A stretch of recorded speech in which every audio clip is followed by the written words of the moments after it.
It's been a year since our beloved Mother Mary Angelica passed away. Tonight, we remember this iconic spiritual leader with those who knew her best.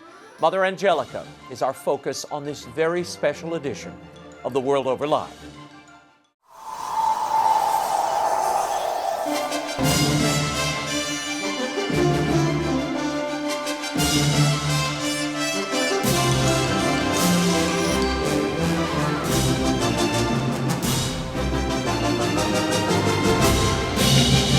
Now, from Washington, D.C., Raymond Arroyo.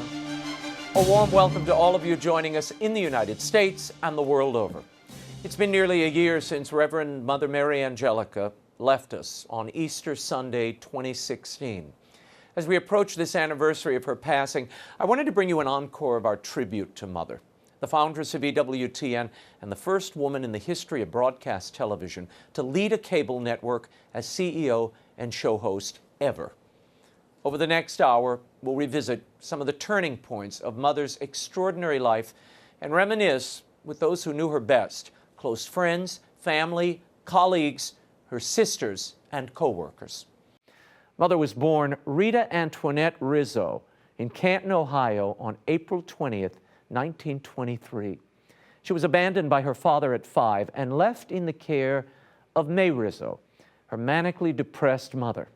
Rita and her mother struggled in a ghetto populated by working-class Italians and African Americans. She was plagued by disability from the beginning. A stomach ailment proved a turning point. Rita was having difficulty eating and was diagnosed with ptosis of the stomach. The opening of the stomach was constricted. She was losing weight and was very ill. Her mother took her to visit a mystic, a woman named Rhoda Wise, who claimed to see Jesus and Saint Therese. When she met with Rita, Wise merely gave the girl a prayer card, a 9-day novena, which Rita and her mother prayed. 9 days later, Rita Rizzo was free of pain and could eat again. She fell madly in love with Jesus, and at that point, knew for the first time that she had a Father in heaven, if not on earth, who cared for her well-being and loved her individually. We're joined from D.C. by Barbara Houghton. She is Mother Angelica's cousin and one of her few relatives. Barbara, tell me what Mother got from your Aunt May, her mother May. She was a great storyteller, wasn't she, May? Yes, and we called her Aunt Mamie, and she was a great storyteller. She used to babysit us and tell us stories about how heaven was paved with gold, and the streets were gold, the buildings were gold, and the people were gold, and everything was gold, so that when you got up there, it was of great reward.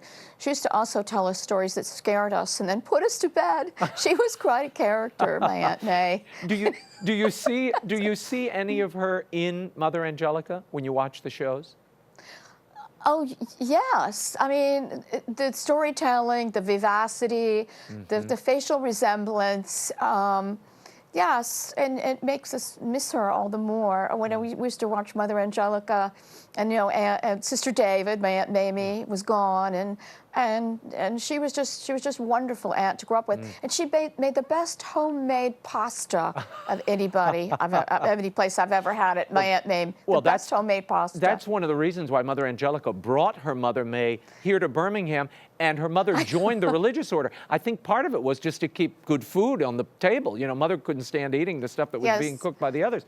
What was the family lore about Rita entering the convent? I know the healing changed her life, but May Rizzo was not terribly excited about this at the time. No. Well, I wasn't around then, but the family lore is that, you know, Rita just set off. She just took off and joined the convent. I know we're summarizing here, and my Aunt May was her only child. She was a woman who was divorced, and Rita was her only child, and so she sent my Uncle Nick up there to Cleveland, I guess it was, to try to convince her to not join, to come home, come to her senses and come home. And she didn't. She was very headstrong, and she made the right decision. What aren't we hearing about Mother Angelica that you want people to know about? Well, you know, when we were kids, we used to go visit her in the monastery, and my Aunt Mame didn't drive, so we'd pick her up and take her to visit Mother in the monastery, and it was a cloistered monastery. We were little kids, and you know, we used to visit her, and we'd have to put our fingers through the grate to touch her, and you know, when we were really little, we'd say, "Why is she in jail?" You know, and she just was always, when you know, you were a little kid going to visit a cloistered nun, you wonder, what'd she do bad that she can't come out? Right. But she was just, she'd lift her veil and make us laugh because we knew she wasn't supposed to do that. And she was always so happy to see her family. We were always so happy to see her. And you could just tell she was my early role model. I mean, I had my girlfriends that lived on the block, they all had dolls. I had regular dolls, but I'm the only one on the block that had a nun doll. Because she was my role model as a woman. I still have that nun doll. Wow. She was my role model as a woman. You could just tell there was just a light shining over her. Wow. And everybody in the family knew it. Well, you picked a great role model. So, Barbara, thank you for being here and for sharing your memories. Thank you, Raymond, for having me. Okay. Following her healing, Rita Rizzo, to back the story up a little bit, she fell head over heels in love with God and was determined to bond with him in some way. This is a neighborhood friend, Stephen Zaleski, and he recalls a certain Good Friday when Rita Rizzo approached the crucifix. Watch this. But I noticed when she went up last to kiss it, she kissed it like a wife kisses her husband, or like a lover.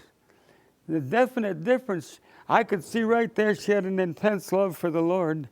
And in another case, she was working at Timkins at that time, and she had a picture that Rhoda Wise painted on her desk of the Lord, a beautiful picture.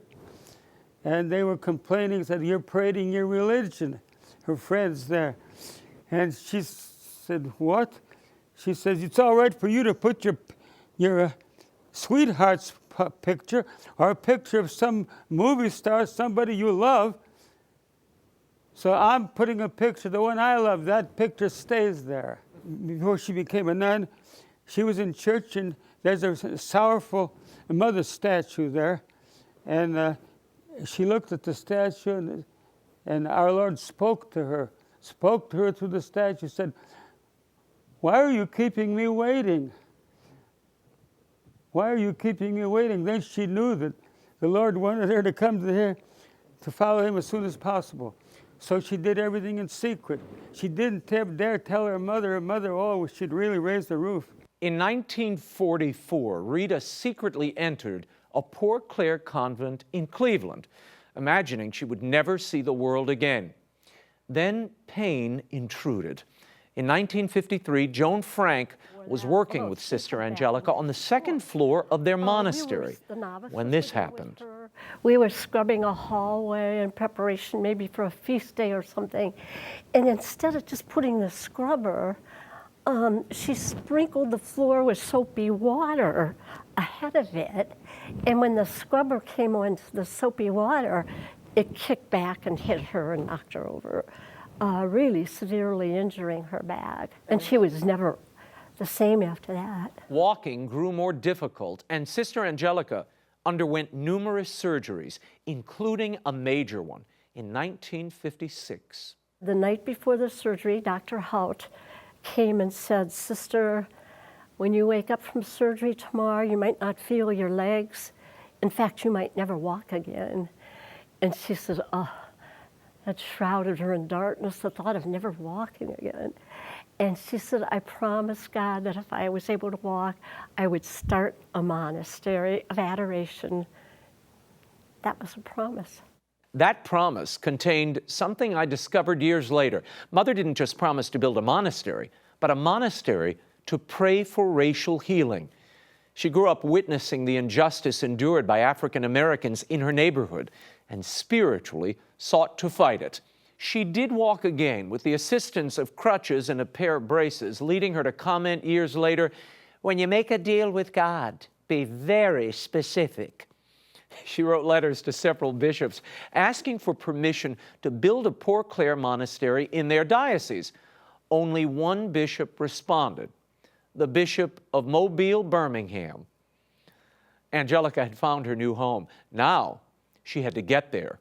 When our World Over tribute to the life of Mother Angelica continues, God uses a dodo and a network is born. Stay with us.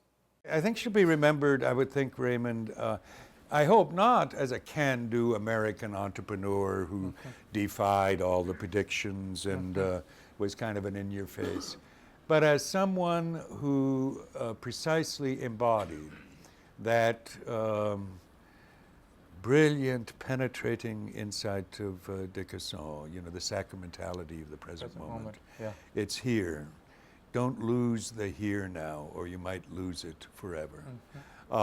She had a gift for simplification without being anti-intellectual. Yeah. She had a gift for spontaneity within the context of a profound immersion in authoritative tradition. And all of these combined make her and her witness for our time, and please God, for ages to come.